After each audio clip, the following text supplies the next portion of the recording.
the kettlebell swing. A great exercise to build lower body strength and power, and it's also going to help with a little bit of coordination. Let's talk about it. The most important thing about the kettlebell swing is that you understand the movement pattern.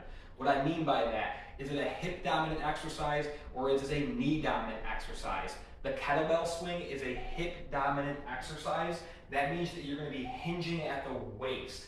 There is a slight knee bend, but I want you to avoid squatting into your kettlebell swing. A lot of times what you'll see is people swinging the bell and just squatting. So you're just bending at the knees and swinging the kettlebell like this. Instead, it should be a hinge movement pattern, and then you stand up tall. So a way that you make sure that you're doing the correct movement pattern is setting up in a specific way. I'm going to talk about the setup real quick, and then that's going to end up flowing into the technique just a little bit more. So I want you to start out with the kettlebell in front of you. And if you're familiar with football, we're going to think about hiking the kettlebell underneath our legs like the center hikes a football to a quarterback. If you're not familiar with football, you're just going to do this. This is the motion that the kettlebell is going to start with. So I'm about a couple feet away from the kettlebell. I'm going to start in a hinge position. That way, when I continue the motion, I'm already familiar with that movement, with that position, and I'm just going to find it again. So what happens is, I slightly bend my knees, but I hinge at the waist. So now my back is flat, and I'm going to reach out for the kettlebell. I'm going to turn both of my elbows down so I get a really good grip on the kettlebell, and I'm going to brace my core, right? So you can see the kettlebell is at an angle, my back is flat, and I'm hinged at the waist.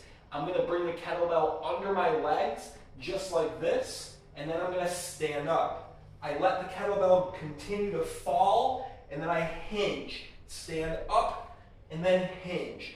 Notice, I'm keeping the kettlebell as close to my body as I can when it comes down below. You don't want it to go underneath you close to the floor. This is going to put strain on your back. It's going to round your spine.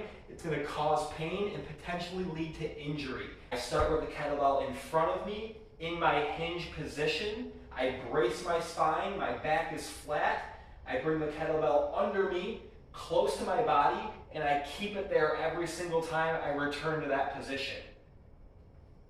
Up. To activate the kettlebell going up, I'm not using my hands, so the kettlebell shouldn't come way up here. I'm basically driving my hips into the kettlebell, and that momentum is pushing the kettlebell to about chest height. From there, I wait until the kettlebell starts to fall, and then I follow it and stand back up. Again, don't let the kettlebell drag way out here, and don't use your arms to pull the kettlebell up. When the kettlebell comes into your midsection, you're going to drive your hips forward and create power to move the kettlebell. If you're doing these to build strength, try to stick to around 5 to 10 repetitions. If you're doing 10 reps, make sure that you choose a weight that is heavy enough to make the last few reps challenging. You want reps 7, 8, 9, and 10 to be much more difficult than reps 1, 2, and 3, but you want to be able to do them with good form. Remember, form over everything. If you have any questions, leave them in the comments below. If you found this video helpful, please give it a like, even subscribe to the channel because I'd love to give you more information about fitness and nutrition. Thanks for watching.